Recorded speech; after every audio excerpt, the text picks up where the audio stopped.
Hello, Yes But Why listeners. This is your host, Amy Jordan.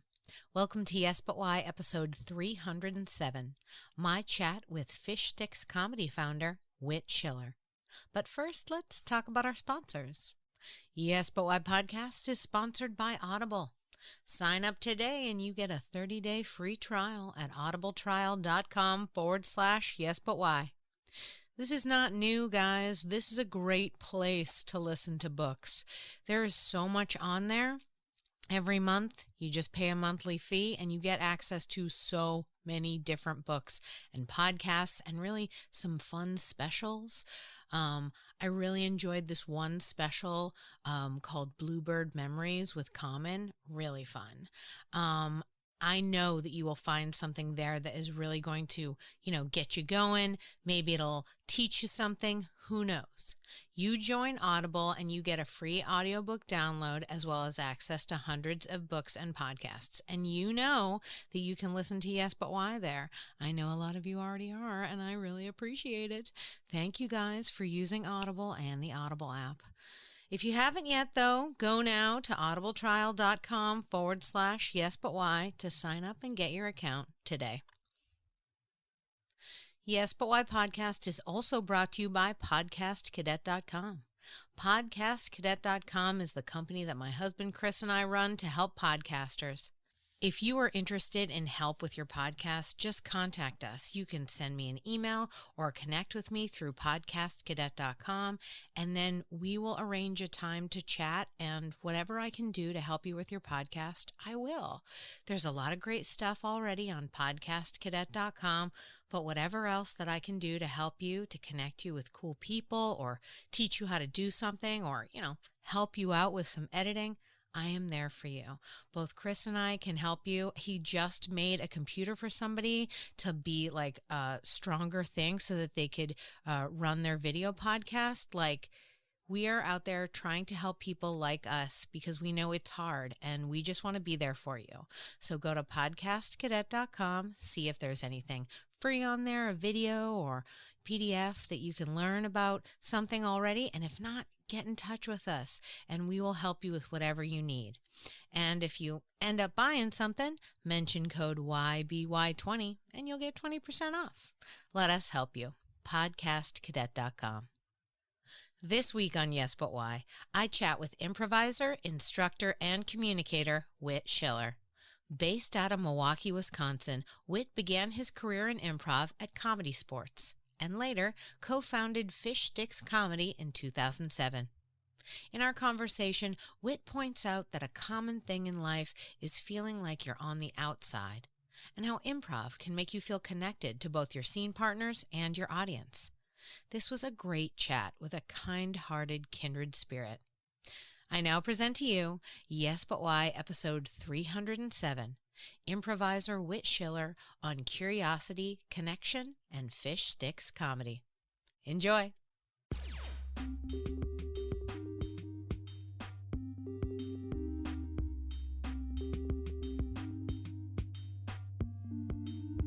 I'm Amy Jordan, and this is Yes But Why. Yes, but why? Yes, but why? Yes, but why? Yes, but why? Yes But Why. Yes, but why? Yes, but why? This is the Yes But Why podcast. What was happening when you were a child? How were you playing with your siblings or cousins or neighborhood friends? For whatever reason, your question asked to me today gives me a different answer than I think I would normally have. Oh. And I don't know why this is what's coming to mind, but when I was a kid, I moved schools in between the fall semester and the winter semester of second grade. And before I moved, I just remember just how much fun the kids were, and we'd play together, and we were like a team, or we were the ants. For whatever reason, we were the ants, and there was no enemy. We just did stuff together. We'd run around and you'd go over here and I don't know, whatever. Somehow we were always doing things together. And then moving in the middle, came to another place. I'm the new kid. I don't know anybody. Everybody's got their friends already. And it's not like you're starting fresh where somebody else doesn't know anybody either. And all of a sudden that wasn't there anymore. And so this sort of sense of like trying to, well, let's do this. The kids, when I moved, didn't want to all do things together. And it seemed like that created like factions or just separation. And so, you know, you'd have some kids who you would play with and then some kids who just wouldn't, almost seemed like they were against you. And so for me, I think play, and I don't know if this is a draw to improv, or at least the way I think improv should be, it should have an element of common goal to just be together and enjoy being together. I don't know, but that's what comes to mind. There's the first thing you thought of. No, I love it. I think that that's a really fascinating detail and I like the idea that it just occurred to you just now. That I feel like that happens a lot, and it always surprises me. As mentioned, I have a 4-year-old. He is in pre-K, right? Yeah. He is already getting into fights about who's friends and not friends. Yeah. In school, he'll be like, he told me we can't be friends. And I was like, everybody can be friends with each other. Don't worry about it. I was like, if he doesn't want to play with you, don't play with him. But like, he's not saying you are bad. You are not bad, you know? And so there's a lot of that, I think. But I wonder if, because I appreciate that it was the same year, you know, it's not like it was like, oh, the drastic change happened between like over the summer, right? Because I feel like maybe during the summer kids could get older, maybe the vibe changes, you know. But location to location, I really wonder what it was about the environment of the first versus the second that led to collaborative play. Probably the teachers. I mean, honestly, the teachers and adults are the essence of how kids play. You know, we are every day, I'm telling my kid, be nice to everybody, make friends, be sweet to everyone. Even if they don't want to be your friend, okay, that's fine, move on, you know, but not every parent is doing that, right? And so you've got to handle that larger sense, like, man, it'd be fascinating. Did you move a far distance? It was just from one part of the Detroit area to another. Okay, so it was still same city. Same general city, right. And I mean, you know, there's different, I guess, subcultures when you go, you know, like east side or west side of a town or whatever. It could be different, but I couldn't tell you what was different between the two. Certainly not as a child either. You don't know the vibe of your town when you're a child. Not at all. Right. But all of a sudden you're kind of put into a different situation and you're trying to figure out like what is different? Why are some people not nice? And you can't figure it out. And you know, I guess some people would take the create an opinion or decide to take on that's who they are. Somehow they're worth less. And so they would pursue favor or whatever. And I didn't do that. What did you do? Well, I just, I feel like I've always had a little bit more self-confidence, or at least, and not fully, but just enough where I never felt like someone's opinion of me would define me. And I think that was true even as a kid. And so even though when you're a kid and you're not playing with all the other kids in the same kind of way that you just were like a month ago, it's kind of jarring. But at the same time, it was kind of like, well, this is just what I'm experiencing, as opposed to I'm now something different.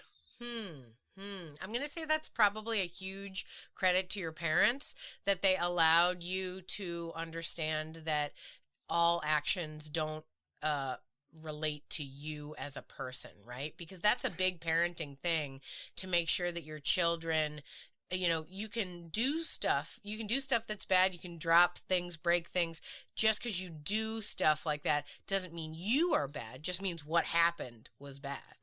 I will tell you, Amy, that I love my parents very much, but I'm not sure they spoke into that at all.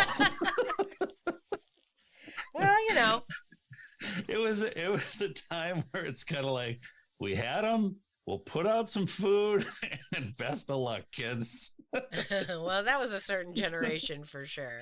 It was, yeah. We talk about how I would get dropped off with my 3 younger sisters. So I might have been, let's say I'm 10 at the time, which would have made my youngest sister 4. And my mom would drop us off at the city pool, like at 11 o'clock when it opened, and then would come back at like 5 or 6. Oh my God. No money, no lunch, no sunscreen, and I'm not paying attention to my sister Carrie, who was 4 years old. It's a wonder we survived. But there is something, I think, to having to just sort of like, okay, you got to fill the time. And there is something to, you kind of learn play almost because you have to.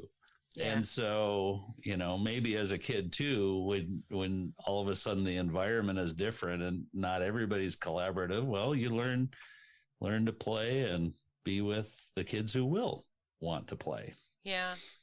Sometimes I also think that, to your point about having confidence, and that confidence sort of buoying you through in a way that, like, you weren't like, well, they must hate me. It's just sort of like, well, I guess they don't want to play. I think that might be a sort of natural thing, meaning like nobody teaches confidence. You just either kind of have it or you don't. Like, yeah. Well, it could also be, I don't know if this is true or not, but I mean, we're doing like armchair child psychology for sure. Right. But having a high level of curiosity, I feel like can be a counterbalance to you feeling like you're not taking it personally because you're curious as to why it's happening, because it's coming from outside of you, right? Yeah. And so if you are curious as to why things are the way they are, then maybe you're not just taking them as it comes and as it hits. I think that's a great assessment. I think that curiosity is just the perfect one, because you're right. Confidence ebbs and flows as your life changes, different things happen to you, but curiosity, now that's the linchpin of whether or not you are interested in the world around you, whether or not even just, I'm often saying, and thankfully my entire audience here is artists, so I'm not offending anyone who's listening, but I always say that artists are better just human beings because we're more interested in the breadth of what's going on. We're interested in exploring this and exploring that. And from the point of view of actors, we're interested in different kinds of personalities. Wow, what makes that person tick? What kind of way, how could I get into the mind of this person to do this act, right? Like just the curiosity that leads you to investigate means that you are open to all sorts of things. Right. Because the openness is important, because if you are interested but have this sort of sense of judgment, then you can't see people the same way because your judgment impacts what you experience of that other person. Yeah. And I think too, being curious can sometimes be either misinterpreted or, I just think, like myself, I feel like I'm introspective and quiet when I'm trying to figure out myself, but I tend to be more an out loud processor when I'm trying to learn about other people. And so sometimes that curiosity can lead to I mean, if you don't know, then you will expose your ignorance, and you should be okay with that. But sometimes that comes across not as intended, or you're learning about someone along the way, or you don't know everything about their experience that that they think you might. So it's just, I don't know. It's an openness to being able to ask about others and to be sort of explored yourself, which is, I think, where that human connection, that is what I seek most in improv in particular. I think that's the richer soil for it. When you were in this new school, how did it develop for you? Like, did you stay in this same environment? Did you continue through into high school? And did you feel like there was this antagonism maintained throughout? Yeah, I don't know. I mean, I feel like there are a couple of switches. Like going to middle school was, just sort of that was a kind of a place to reset. Yeah. I look back and, I do have sort of a natural sarcasm setting that I know was born out of the defensiveness that goes along with just protecting yourself there. And if you could be kind of verbally quick and sarcastic, well, it is a way to be protective, but it's also a biting kind of thing. I think the root word for sarcasm, this is what I've heard. I think it's a Greek word, and it means to tear flesh. Ooh. And so there's an aspect of sarcasm has this sort of biting, ripping kind of thing. And I don't want that part of what I know was a part of how I grew up, that part of my humor. I want to take the skill set from it and take the bite out of it in a way that's, I don't want that to be harming to others. At what point in your life did you decide that you wanted to remove the bite from it? Because I totally understand what you're saying. I am from Boston, which is just sarcasm city. Yeah. And I still got some sarcasm in me, but I joke that that's just the remnants of my Boston accent. Yeah. Right. But when I left, I very much noticed that there was a bitterness and an anger there that I no longer wanted to have as part of me. And so I've separated from that. Was there something like that for you that made you think, or did you go into an environment where sarcasm just ended up being really yucky and you decided you wanted to be different? I think some of it is just trying to be a little bit more intentional about the experience. So in our group, sort of our approach to improv, we call it other-centered improv, which is really what all improv should be in sort of a general sense, but trying to look at it with we kind of a layering of honor. Like, we want to honor our audience above ourselves, for instance, and we want to honor each other over ourselves. So if you do that, you will take away sarcasm almost naturally. I mean, if that's your goal. So if I have a chance to take a cheap shot get a cheap laugh at an audience member's expense, then I'm not going to do that now as sort of a matter of principle.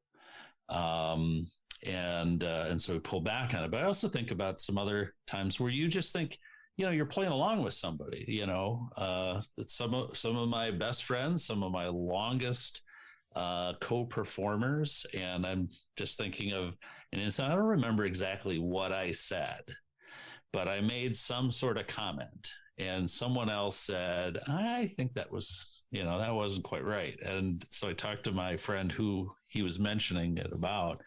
And I said, can you believe he said that? And he's like, well, yeah, I kind of didn't like that. So just, feeling out other people's boundaries on things, realizing that I don't have a perfect meter to tell where everybody's at.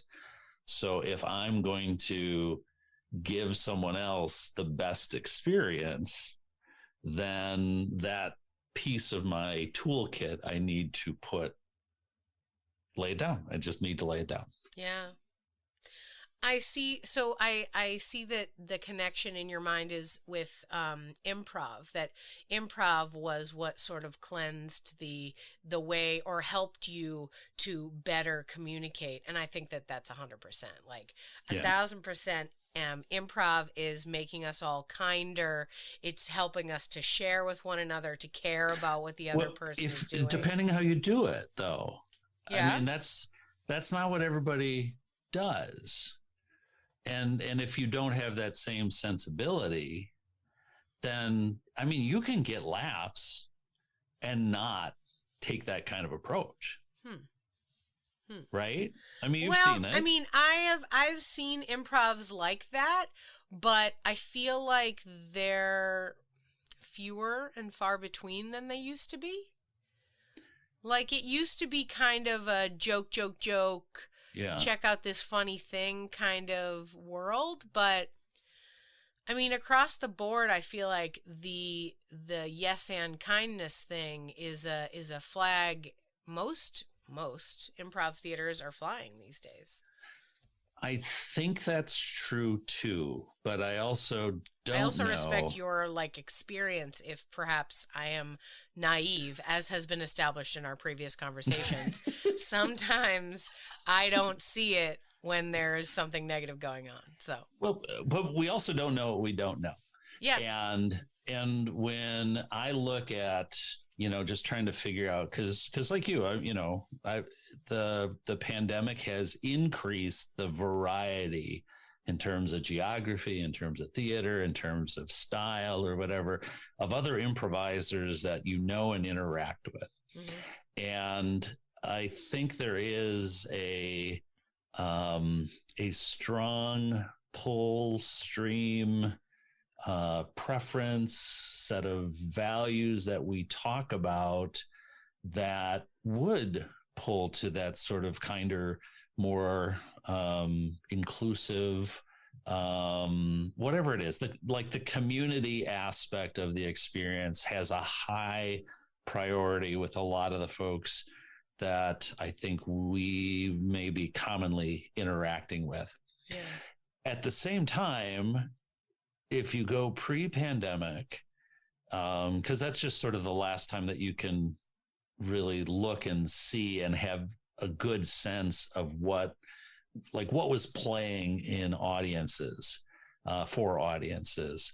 And there's easy cheats to get laughs that, and maybe they're not even cheats, but they're the kind of things that will leave someone else out, or they'll pay a cost for the laughs that you cash in on. Mm-hmm. And I think in the theory, I agree with you. In practice, I think that you have to have some almost discipline to let it happen. And audiences also have to, I don't know if they don't need to be trained for this too, but the expectation, I think, is also perhaps somewhat different.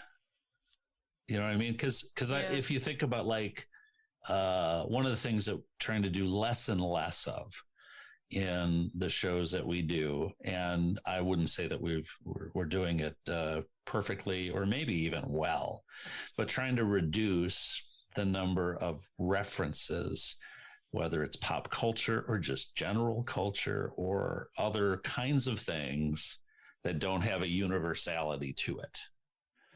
And so there are things that you can kind of hang your hat on, that when you talk about, a certain movie or a certain musical artist or whatever, some song that you can shorthand for people. And it's like, oh yeah. You and I know this, and so we've got a connection, and that helps. But if somebody doesn't have that connection, then they're on the outside of it. So it doesn't have everybody playing, and to have everybody playing and participating, that takes a lot of thinking and I think redesigning from the shows that we were probably almost all of us doing 5 years ago, let's say.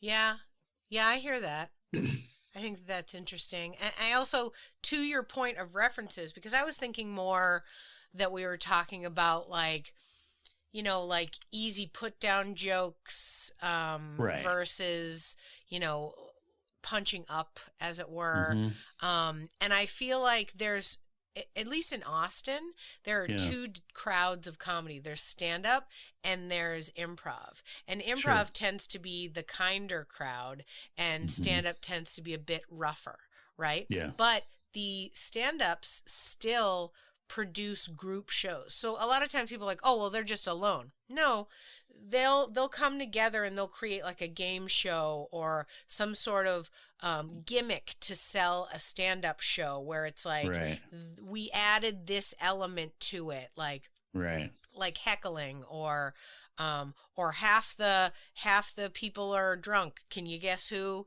Like these kinds of things. And they're definitely like, he's going to fail and it's going to be funny. Which I'm fine with, but since you're talking about, well, you know, it's not super great for that guy, but he signed up for it, I suppose. And it also depends on the vibe of the show. You know, those audiences are going for rough, rowdy shows, right? That's what they want. They're looking for that. Whereas you go to an improv show, it's like when I talked to my level 1 students about their recital, I was like, no one in that audience wants anything except for you having the best time of your life. People aren't coming to your recital show who hate you. Like, yeah, although if the one thing I would challenge in that is I don't know if audiences are going necessarily to see a rough show. It may be what they know or what they're used to. And so that's what they go to, because there is I think stand-up has to figure this out, where more than improv does, at least currently, where there's this sense that you've got to put yourself out there. And in some ways, the way you prove that you've put yourself out there is by being rough, being raw, being maybe even over disclosing, or whatever it is that creates this dynamic. It's kind of like, this is me, so you got to deal with it. And if you don't like it, hey, I'm still putting myself out there. And that's the art, as opposed to taking the mindset of, I want to put myself out there in almost a vulnerable, personal way, and want to have that met in kind by the audience. Because if you have that experience, if you can have that kind of connection, then to me, what audience doesn't want that? I don't know. Now, I've had people tell me they like. I love that idea. Like, I'm like into it. But do I think that every audience wants it? No. Well, but why would you? I guess my point is, if you went for something else and you got that, why would you leave disappointed? I don't know. Sometimes I think that there's just different ways people will experience things, you know, like, that's true. And their culture, whatever they're brought up in, whatever crowd they hang out in, has a sort of combative vibe. I mean, like I said, I'm from Boston. When I go back to visit friends, I have to get rougher. I have to be harsher in certain ways, right? And if I'm not, then they're like, what's wrong with you? And it's just sort of different in that way. And I'm totally down with this idea that you're right. Improv communities are not across the board just kindness and light. Like, yes, right. You're right. But as far as like, if a person is expecting a stand-up show and they want to hear jokes, and then a person is more of like a Mike Birbiglia storyteller type, Mm-hmm. I've seen in the early days of Mike Birbiglia, I've seen people yell at him about it. Sure. Because he's from Sure. Boston too, right? Right. So he knows that crowd. That's a thing that happened, right? I don't know. I mean, like, I love this exploration because I think that I love the audiences. I love the different styles. I like doing it the way I like doing improv. I like the kindness, the sharing, the community, Mm-hmm. the vulnerability. I'm totally into that. But I do think that a lot of people are not into that. There's also an element too, though, and I'm not fighting for a position here on this, but No, let's just I think discuss. when I you dig talk it. about, all right, let's fight. No, I'm ready. When you talk about, when you go back to Boston, that there's a different sensibility and you have to be rougher. Well, then you're just sort of meeting them where they're at, and if you play in different places, it's fascinating how audiences are different because there's not one way to do it. I'm here in the Midwest, in the upper Midwest, where self-deprecation it's what you do. It's our favorite thing to do. But if you go to, Dallas and do some of the things where you're trying to make fun of Texas, as opposed to make fun of up north Wisconsin, why would you make fun of Texas? It's just that it Why would doesn't it doesn't work there. Whereas in Wisconsin, of course you make fun of Wisconsin. Yeah. If you'd like to make fun of Texas, might I suggest coming to Austin? That's like our Austin pastime. would be the place, right? Yeah, if you'd like to make that's fun. the eye in the storm. Yeah, well, I mean, it's also just like got a larger arts community that is interested in exploring different things. So that's, right. But I not to say that one is better or worse than the other. I'm fascinated by different audiences and what they're looking for. Earlier, we were talking about the idea of, why do people gravitate towards stuff they already know? Why wouldn't they want to learn something else? Why wouldn't they want to investigate some part? They stick with things like, like I'm sure people who are listening to this podcast will more likely listen to people they know than the people they don't. And why is that? Like, I feel like it's similar to what we're talking about. This idea of like curiosity, exploration, openness versus like, I know what I know. I'm good at it. I'm going to stick with it. Yeah. And there's safety in that. And safety, I think, ultimately kills art. Sure. Yeah.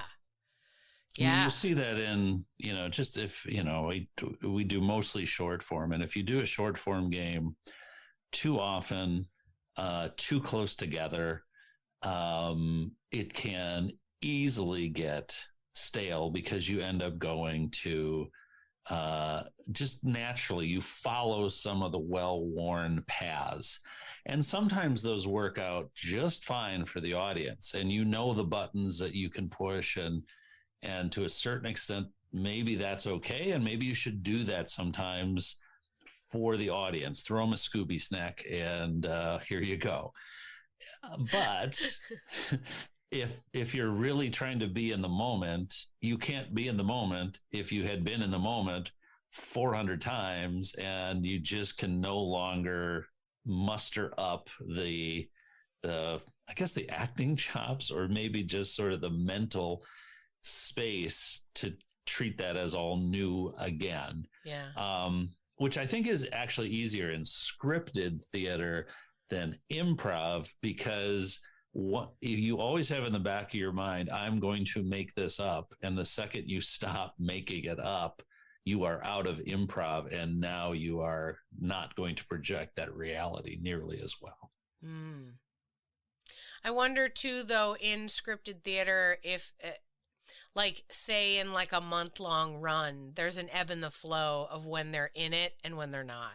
Yeah. Like, because I'm they sure. learn and change as it goes on. It becomes a different, if you watch the play on the first night versus the last night, it's a different play Right. because of the length of time, because of how many times they're saying those words. But somewhere in the middle there, you know, the lead character's doing that speech but going through the motions.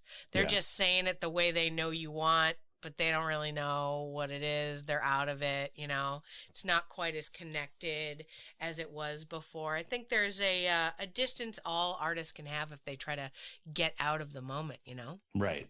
Right. You know, I wanted to ask you, because we had talked about this and a little bit before we started to record, and I'm fascinated because you mentioned that your improv in your community Yeah. was more centered on taking care of everyone around you. Now, my question is, we started in the second grade, people starting to fight with you. Now you're in an improv group where it's taking care of people. What got you into improv to begin with? Well, it was a workshop my wife got me for Christmas. One year. Awesome. It was, we hadn't gone to ComedySportz is the big improv theater. And at the time, I think it was the only one here in Milwaukee. And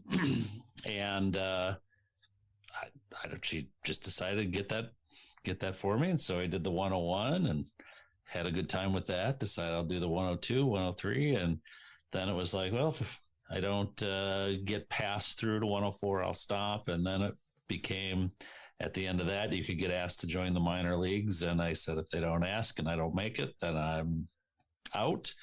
And then I did. And I was like, I'm going to make my money back. And that's really what completely set the hook, was just that sort of notion.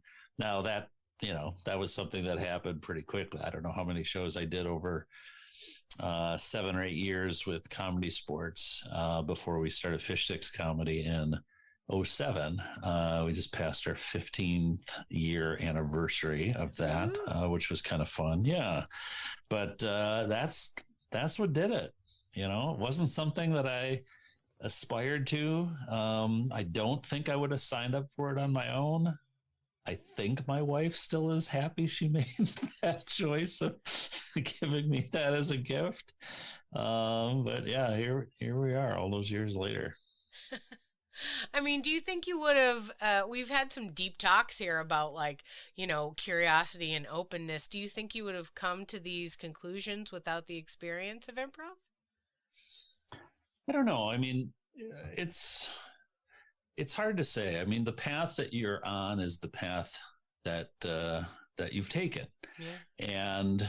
And, you know, the steps that I look back on, I can see how they've shaped me or how they kind of fit together.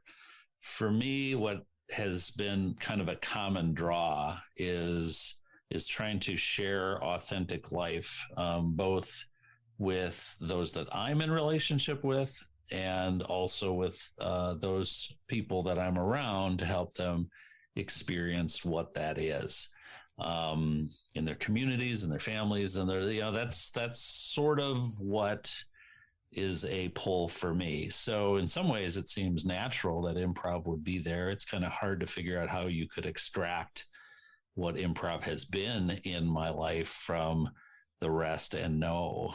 But it is what's happened.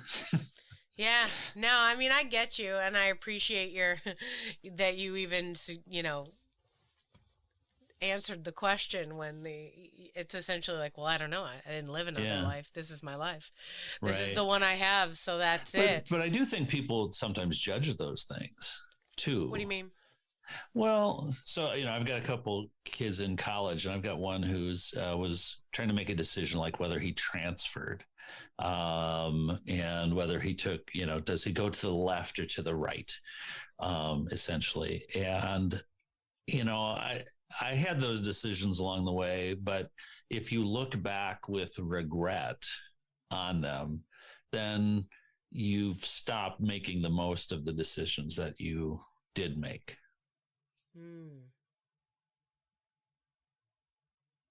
Yeah. I feel like in my life, I feel like when I was young, people were always warning me of regret. People were always like, you better watch out or you're going to regret stuff. I mean, You'll regret it if you regret. Yeah, I mean, there's just, well, also like that was a lot of the educational style back then, you know, where it was like, you know, you're going to regret this or whatever. And so when I was in my 20s, I was always trying very hard to be cognizant of not being regretful. Like before I made a decision, I'd be like, okay, self, is this really what you want to do? Because you don't want to regret. That's the worst thing you could do. You know, and these days I think I'm a little more easygoing about it. Like, you know, you do things, you regret them, sometimes you don't. I'm not going to dwell on them. And also my my fleeting memory is helpful. Yeah. I don't remember that much. So I'm like, maybe I regret it. I don't know. But I remember in my 20s, certain moves, certain things that I did where I was like, I for sure right now, I want to tell myself so that you remember later, this thing that I'm doing that seems unusual, I wanted to do it. I decided to do it. No one made me do it. I did this thing. And, you know, I feel like other people that I've talked to along the way, you know, they are worried about this regret thing. Yeah. But I feel like it's just sort of, you know, sometimes a bad decision's the best decision you could make.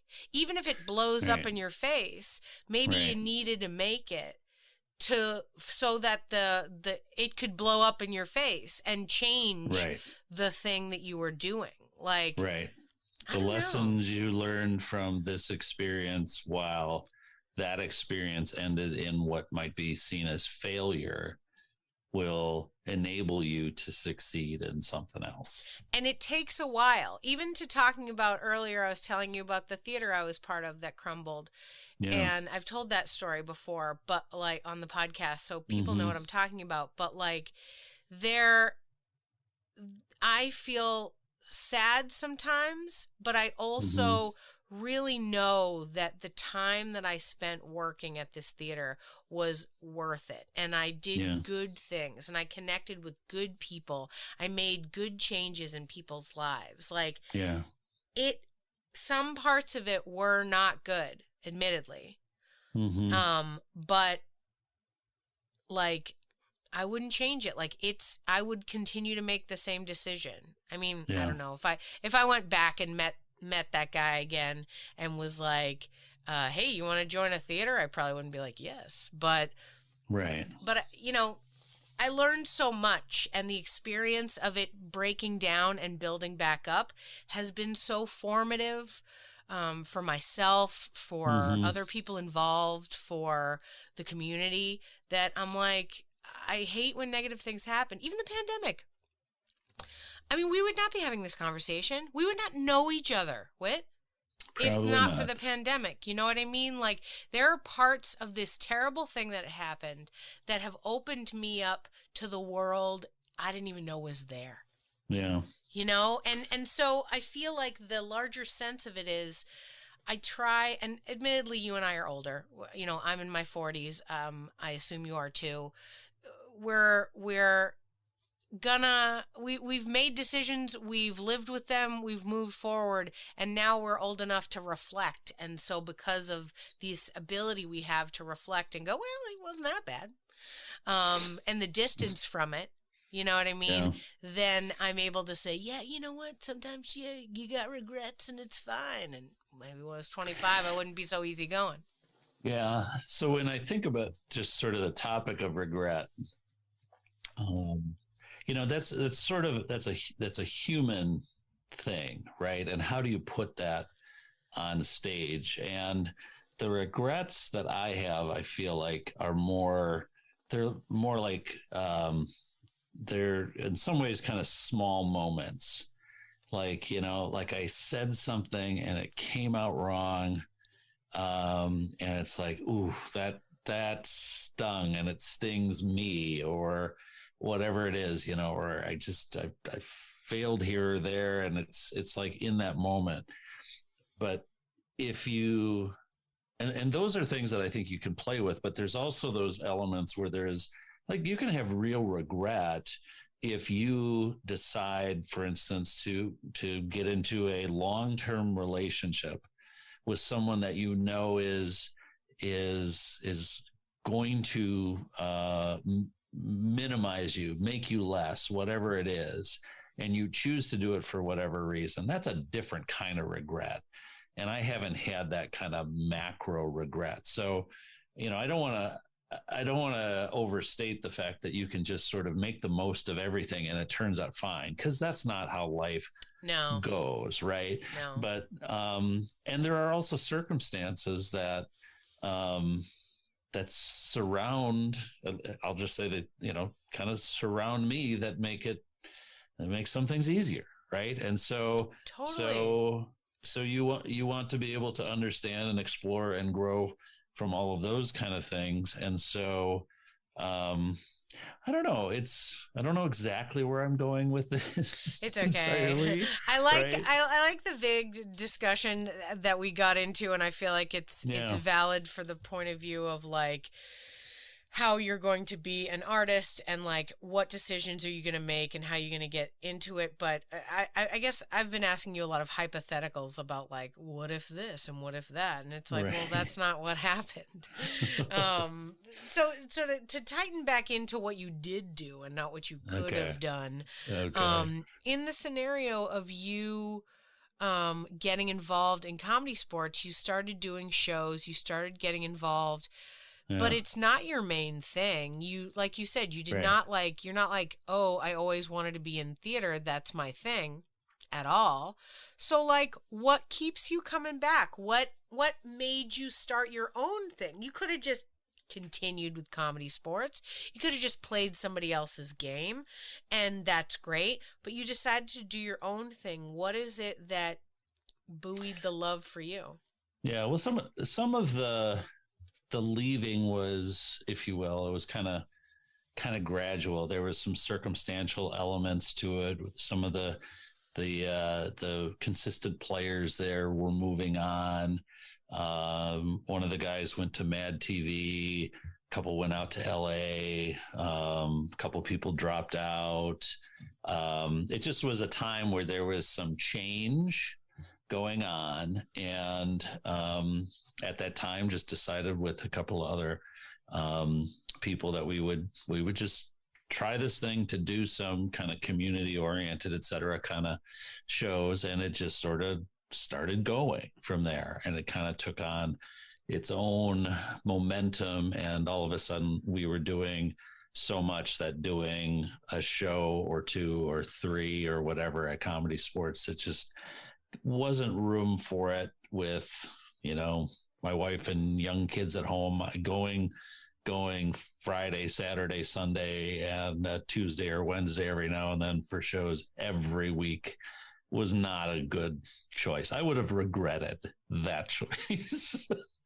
Yeah. Yeah. So, we started growing in Milwaukee, and then we have some folks in Dallas who came under our brand in 2016, and 2019 we launched an Atlanta group, and we're just launching a Denver group when the world shut down. And one of the things that has been really a good outcome of that experience is just how the national team of local troupes became kind of a national collective that much more. So that community aspect and seeing how that builds and how we're able to have people kind of intermix in different shows in different places. Not that our volume of in-person shows is where it is, and obviously you got to be careful and you got to have the right environment for it and all that kind of stuff. But we're seeing some of the benefits of all that time together in little rectangles on Zoom and doing shows for audiences that sometimes were significant and sometimes were just a handful, if that. Yeah. And that, as I'm looking at it now, I think the thing that keeps me in now, I've had a little bit, I'd say probably feeling a little bit dry with the online stuff. Sure. And some of that could be that the Omicron, you feel like, oh, we were almost there. And then, oh, no, we're not. And then how long is this going to go? And, it's exhausting, and you want to kind of put your shoulder to it, but you also don't want to have it where it's just all pulled away again. So there's some of that going on, but what I am energized by is just the people that I'm with. They're great. They're wonderful people. They're loving people. They care about each other.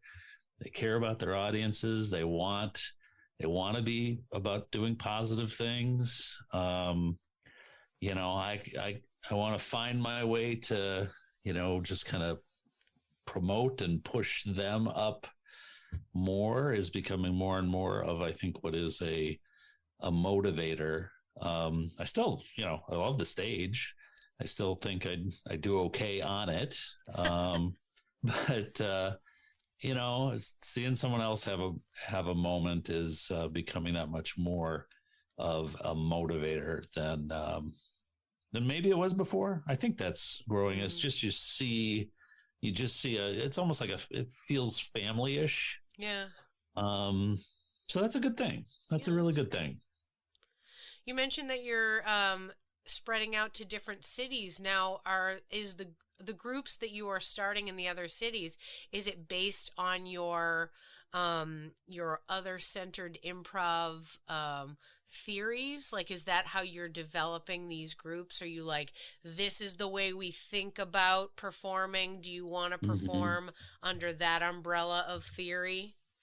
Yeah. So we met this group in Dallas, and decided we had a lot of things that we kind of had in common, whatever. And so, well, why don't we see about kind of doing some things together and try to learn from each other? It was just, that was the step that we took at that time. And then we found okay, we had a show in the St. Louis area. Well, let's send 2 down from Milwaukee and 2 up from Dallas and see what that's like. And now you're getting people who grew up differently in the craft, who now have to figure out how to perform and work together. And there's certain aspects of improv that you can just do, but there's also conventions that you have that you kind of learn, oh, I didn't think of this as something that you wouldn't think to do, or I wouldn't have thought to take that choice. And so you find yourself in this period of growth. At least this was how I kind of experienced it.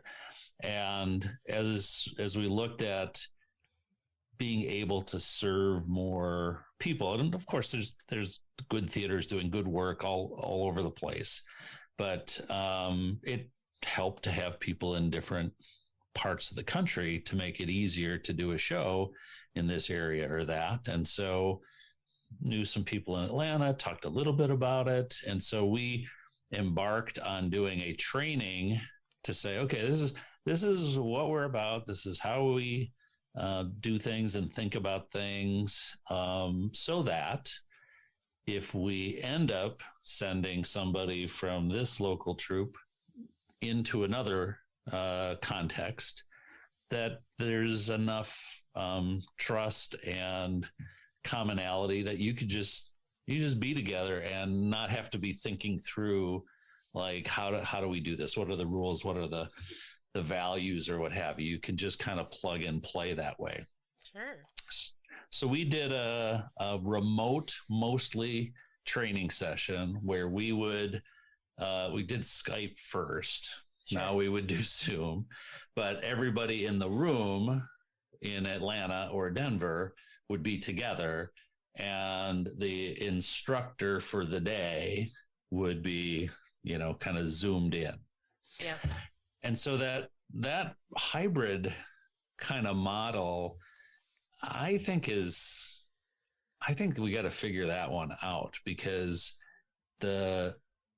yes, there are high benefits to having online improv courses and jams and workshops available to people. But how can we get that benefit and also be in the same room with each other, at least for some people to have that experience? So we just had started doing we called them like national trainings, where maybe somebody from, Milwaukee would be heading up the training, and then you'd sort of explain an exercise, and everybody in the local troupes would get together, they do their thing, you come back and debrief together. This is kind of, it's kind of fun. It's interesting how you're able to experience that in different ways with that kind of environment.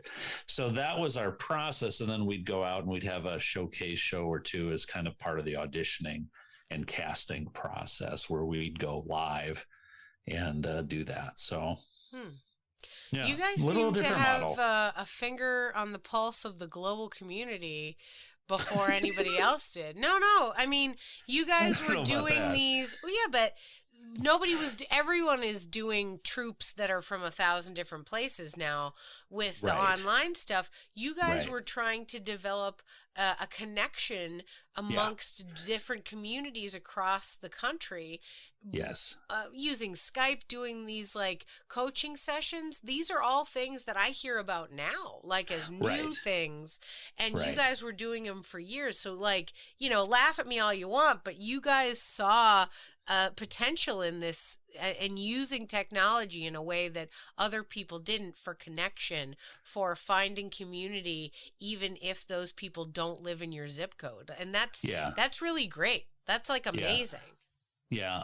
Although I do feel like with the thing that I think our approach has been a little bit different than I think most people's has been, is focusing on connection. To me, was the best choice that we made, as opposed to focusing on content. The online stuff that's out there, I have seen some things that I think have been brilliant. I can also appreciate watching, as an improviser, some content that I know these are people doing good online improv, but I also know the market's not there, in the sense that, audiences are not going to line up for some of this content, including our own. Where the shows that have worked is where there has been, or worked best, has typically been where there is a community within the audience of some sort. You're doing a show for a company, or you're doing it for a charity that's celebrating their volunteers, where you have those touch points. Those shows are so much better. They just are. And it isn't driven necessarily by how good we were or weren't. It is the connection part of it. So when we're focusing on these, when we were doing these things, we had the community we were building from inside the troupe to those who were trying out, if you will. And then there was the community that was building within those local communities. Just like any class, right? You're going to get a community experience for that, but then take that and then, nurture that, as opposed to turning it into something where, like, okay, now you've made it into the door and now it's cutthroat to get stage time or whatever. No, let's just do us better and keep doing us better, is what I think the online stuff can best do. It can be supportive of all that. Yeah, definitely. I mean, there is certainly something to be said for what can we take from what we learned from online improv and use it. But maybe it's not that, the art in and of itself is great. Like, it's like, it's all right. We did it. Feeling good. It can Yeah. help with workshops. It can help with connections across countries. You can get a coach from anywhere for your troupe. Great. But yeah, the thing that's really ringing the bell in my head is the idea of this connection within the audience and then connection on stage. I think that's really amazing. Like, what an amazing thing to be thinking about is how to make these connections. And I also think it harkens back to what we were talking about earlier. We were discussing different kinds of content and like what kind of an audience likes this versus what kind of an audience likes that. And I think your connection versus content thing is totally that. Some people come in with like, oh, I want there to be some shtick. I want to like, what's the thing? In the same way that like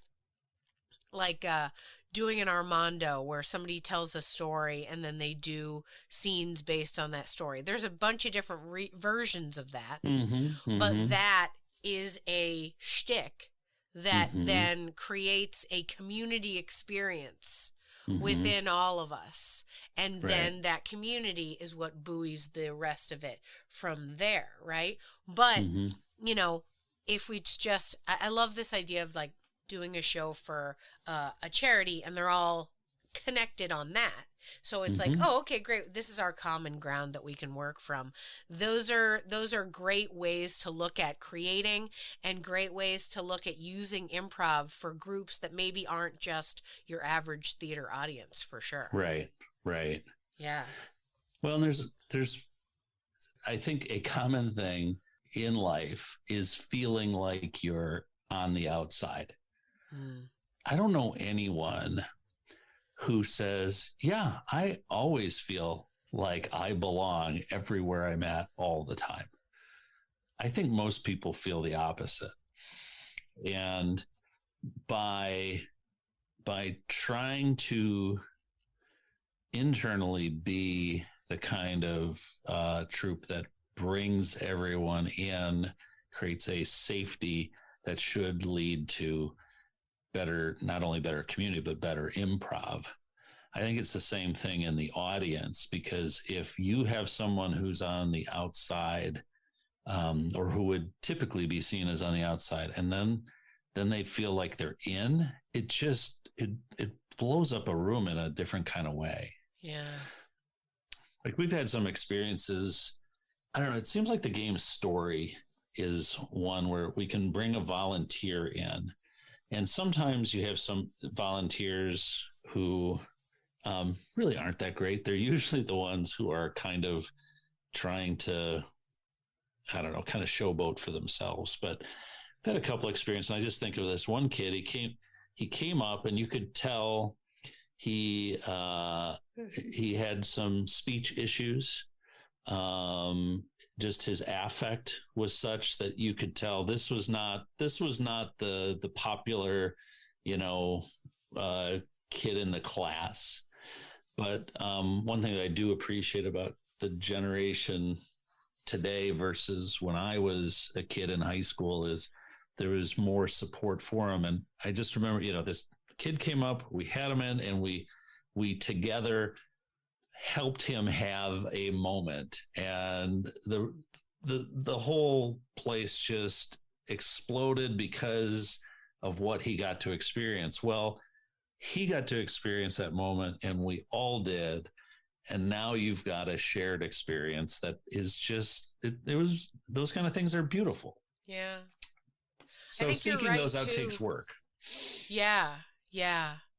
I think you're right too, that we love watching a person that happen in front of our eyes. Yeah. Like the idea of that journey is definitely, and perhaps it's just where we are in culture right now, but like that kind of stuff, like I literally read through, it was like an online meme today. It was like, 5 or 6 pictures where they followed the path of like, this guy got made fun of. Then a bunch of people were like, don't let them mess with you, man. Then a bunch of people jumped on top of it. Finally, they found the guy and they were like, hey, we support you, even though those people didn't. And he was like, thank you so much. And like, it was this heartwarming little like series of, pictures. And I was like, what a great story. But it reminds me of the thing that you're telling me about, because it's like he was other. People were making fun of him, and people were like, don't let people make fun of you. You're great. You do what you want to do, man. We support you. And it was just like super heartwarming and super great. And I think that kind of stuff is, I mean, to harken back to my theory of what improv is, I think that's such an improv thing. I think that's such an improv community thing. Like, but maybe it's larger. Maybe, you know, I'm both naive and cynical at once, which is tough. But like, you know, I feel like that's a real thing. Like, we care. We want people. We all do. Like, you're right. We all feel other. And when we see someone who is in an other position get uplifted, we're like, yeah, that's right. I love that. I want to be part of that. I like support that and think that's super cool.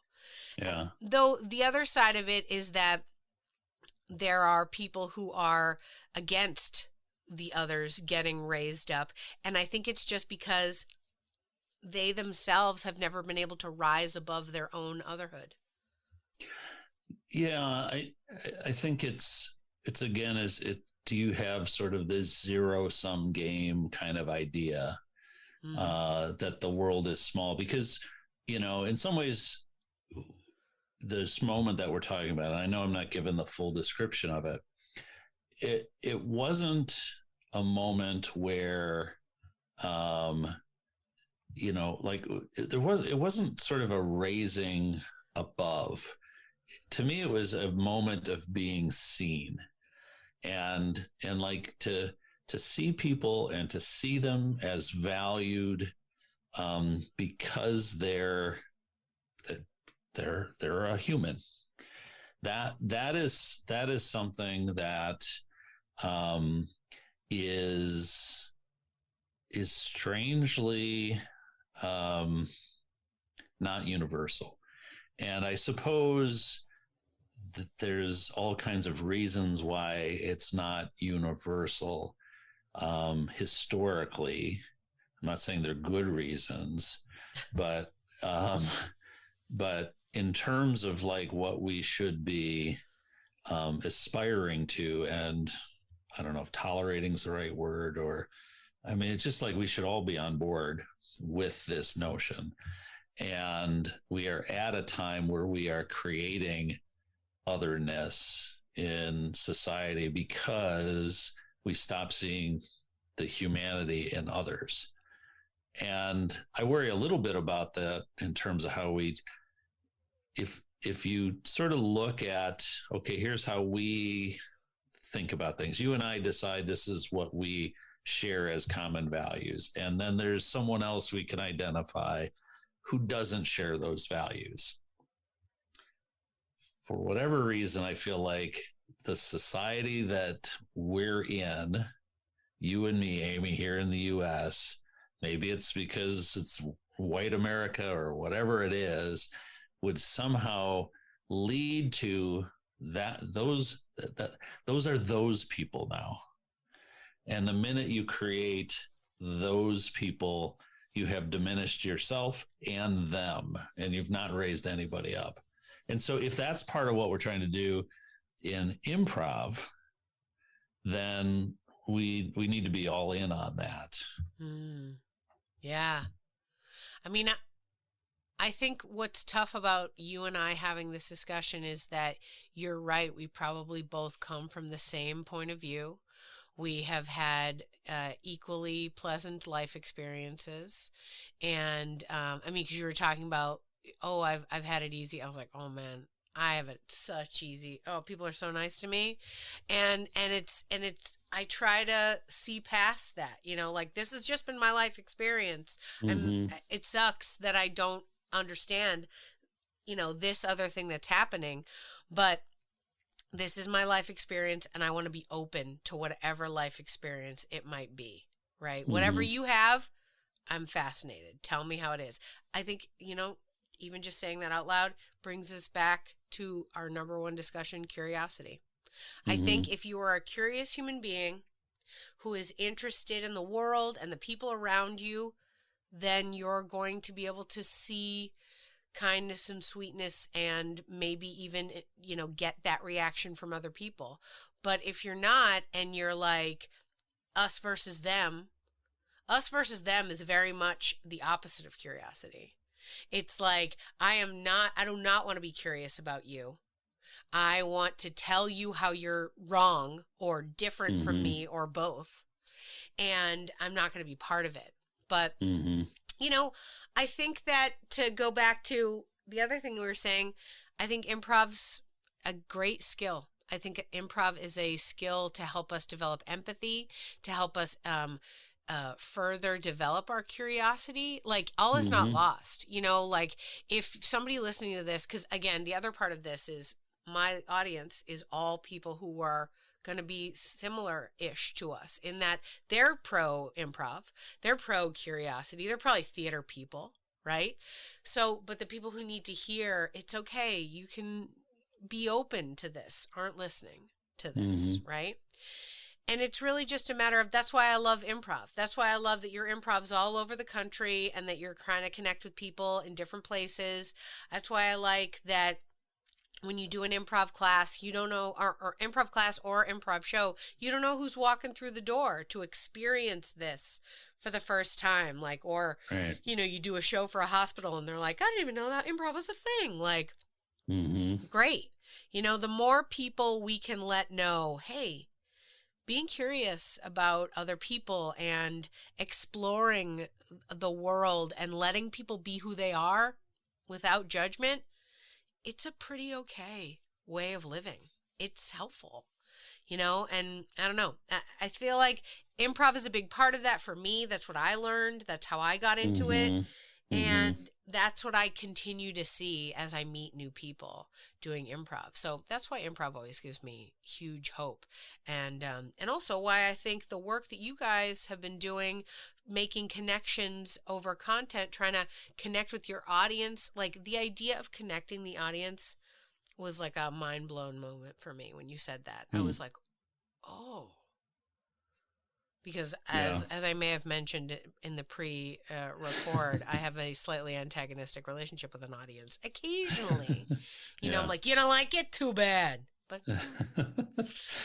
Yeah, I do think there's, you've interviewed 300 people or whatever it is. You've at least had that many episodes. And when you talk to people, there are some people who, and they could say this for different reasons or mean different things by it, but there are some people who care about the audience a ton and some people who care about them not at all, and some people who are like, whatever, don't even give them a thought as an important part of the whole deal. But it is what you need to have to keep the lights on. I don't know. Plus, but it's you have like to decide what you're building. doing it for. Yeah. You've got this whole community. Are you doing it for yourself? Are you doing it for others? Ideally, there's an aspect of both. But yeah, I don't know how much I feel like I'm doing it for me. I feel like somewhere after, I don't know, I think when you do, let's say 200, 250 shows, some kind of mile marker like that, it's like, okay, I know how to do this. Yes, I can continue to learn and grow, but I'm a pro or whatever that means, like I'm there. And if you keep doing it for yourself at that point only, then I don't know how you do that well. I think you have to do a joint activity like improv. It has to be at least 50% for others to keep going. Yeah. But I think that that's just our point of view, because improv is more of a community-based thing. Because I'm like thinking, like, I don't know, do stand-ups really care as they develop their shows? Like, as it goes on, like Mark Maron as an example. Is he really deeply? No, as soon as I said it out loud, I was like, yeah, but he is totally connected with his audience in a different way now. Like, yeah, no, you're totally right. I was trying to make a contrast, and I can't. I'm like trying to come up with somebody who doesn't want to be connected to the audience, but you're totally 100% right. Maybe it's getting it older too. It's like there's some of that, right? And I mean, I feel like I use this phrase a lot. You have to get to the point where you get over yourself, because if you don't get over yourself, everybody will get over you, right? So that, I don't know if that's self-confidence. I don't know if that's just sort of resting in who you are, which is not something that everybody is at a place where they can do that. Yeah. I wish that for everybody. But if you can get to that place, then there's so much freedom that goes along with it. There's all kinds of stories, right, about the tortured artist who is using the stage as a way to get away from who they are. And as at times, as beautiful as what they can produce on stage might be, or as winsome or just enthralling as that can be, the fact that it is coming from a place of pain is not what you would wish for the performer. And I feel like the stand-ups who I connect with the most, I feel like they're trying to work through that, some of them anyways, through that. I feel like Gary Goldman, I think, is one of my favorite comedy writers as a stand-up. His I think it was The Great Depression, what I think is still his latest HBO special. I believe you're correct. Yeah, to me was so self-disclosing and healing for him to go through it, that it felt like it was, as painful as some of the things that he was sharing were, it felt like they were also cathartic and therapeutic. And to me, that was a really, I just thought it was a really well done experience that I think was positive for him. I don't know if you've seen it, but I haven't, but yeah, I've heard about it. He starts with some video of him basically just crashing emotionally on stage. And so you kind of see what pictorially, video wise, was like rock bottom, and then trying to work through that, because that's part of the journey that you'd like to put on stage without it having to always be the tortured soul. Yeah. But I think you're right about, like, you get older, you move past that thing. Like, will his next thing be about depression? Maybe not. Maybe it'll be about then whatever he learned from that moment moving forward. That's why I like Mike Birbiglia, is because if you watch all of his specials in chronological order, he's essentially growing up and telling you about it as it goes along. Like his last one's about him having a child, right? And talking about being a parent. And he was like a college comic at first, right? Right. It was about dating. It was about, like, being the guy playing the guitar at the party, like, wild, right? Yeah. I don't know. I think that there's really something lovely about these journeys that comedians can have, and that we can have, and that you and I clearly have had. And I think it's really just a matter of us being in the position of supporting our fellow artists in the journeys that they have, and helping them to find a way to put whatever they want on stage. Whatever you want to reveal, great. I'm here for you. How can I help you do it? What can I do? And I see that that's the work you're putting in with your community. And, that's kind of what I'm hoping this podcast can be, is just helping other artists to be like, hey, you're not alone. We're all just trying to figure this out as we go along. And some of us are older or younger, and we're all just still figuring out Yeah. the next thing. Like, Well, and I think as people go back to this stage, with the limited number of experiences that I've had so far with this, I feel like that comfort level, that vulnerability that people can have, that atrophies over time. And the more reps you've had, the more you can kind of either push past that or get to a game shape kind of place. If someone's been doing it for, I don't know, let's say less than 5 years, and you've had 2 years where you've just done online, coming back and having those experiences, people are going to have to give themselves a lot of grace.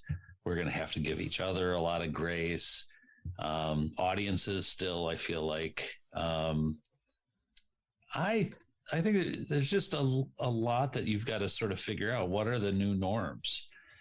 I mean, if you have to think through, like, if we get a volunteer in a game, or if we go out into the audience to get our, whatever the suggestion is for the show or the scene or whatever, how does that feel?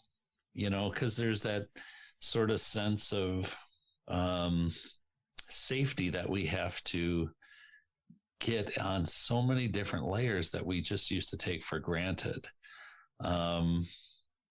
It's just gonna, I think, be a challenge for a while. Maybe some people are able to get past it really quickly, but I kind of feel like it's going to take us a while. yeah.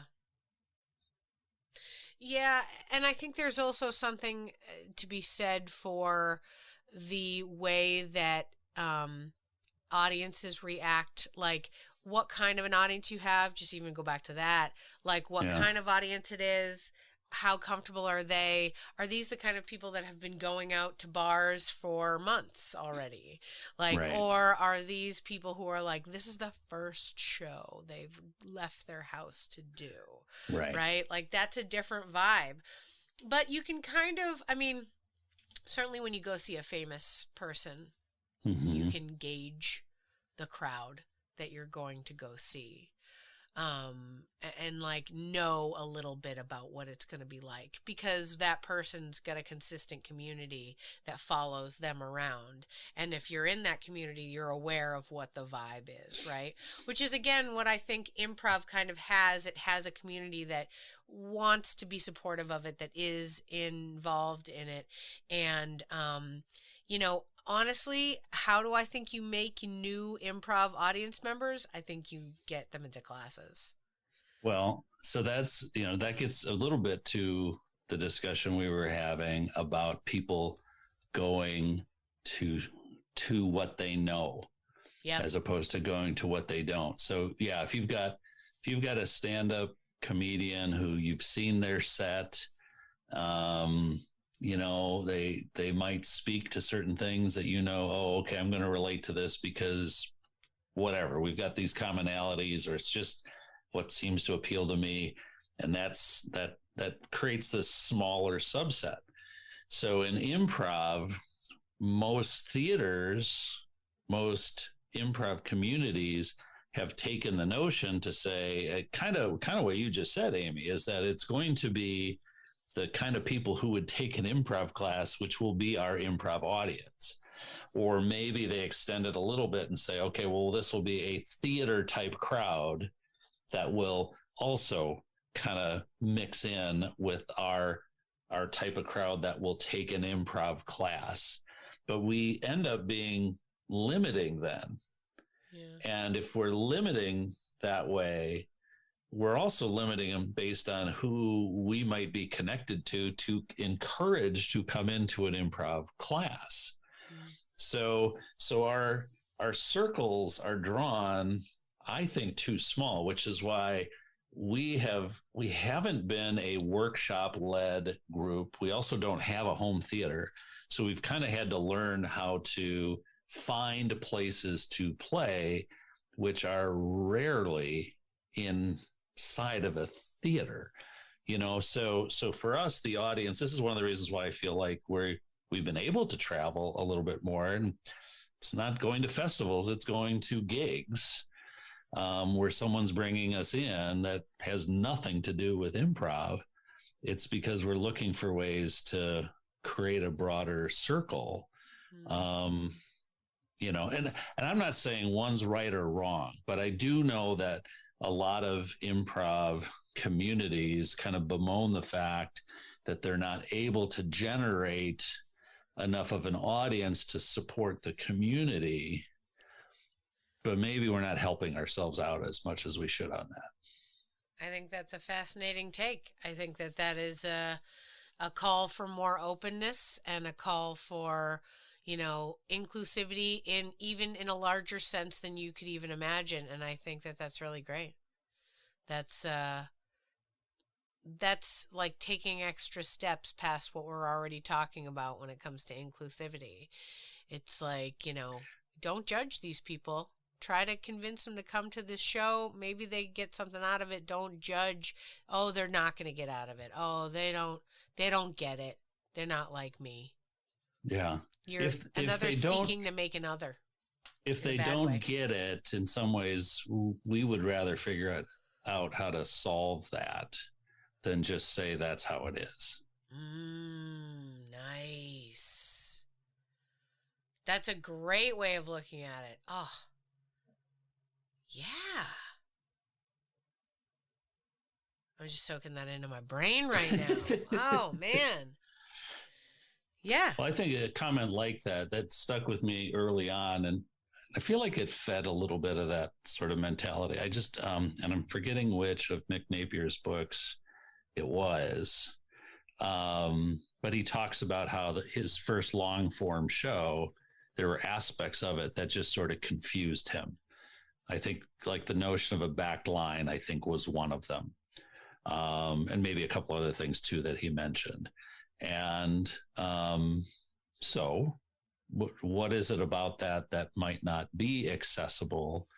And are there ways to take or to replicate the positives of the backline, which is in some ways the performers are able to see what's going on and be close to tag out, sweep, do whatever the edits are. Are there ways to accomplish that same thing in a way that the audience can see things more organically than they have to know, oh, okay, this is why when they tapped him on the shoulder, this is what happened. I mean, the people will figure it out eventually, right? Sure. But I don't think we have a good idea of how the person seeing it fresh for the first time, how long does that take before they do get it?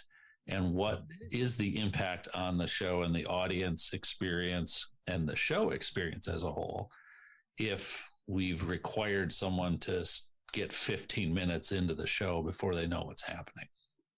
Yeah. Wow.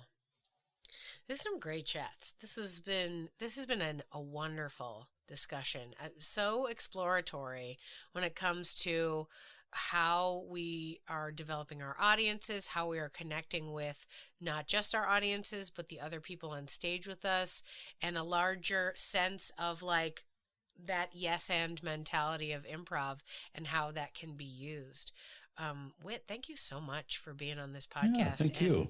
And just going deep with me immediately. Like it was like I started out asking you about when you were a kid, and man, we just dove right in. Like, let's talk about some deep topics with relation to how our human souls connect with one another. Right. Like, I'm gonna get some graham crackers and warm milk just to feel safe again as a kid. Yeah, good stuff. Oh my goodness. Well, listen, thank you so much for being on the podcast. Thank you for sharing your thoughts and ideas. And I hope more people around the country and the world can connect with Fish Sticks Comedy and just really get that warm inclusivity that I hear from you about what you guys are building. Well, thanks. I appreciate that, Amy. Thank you for listening to Yes But Why podcast. Check out all of our episodes on yesbutwhypodcast.com or check out all the content on our network, HC Universal, at hcuniversalnetwork.com.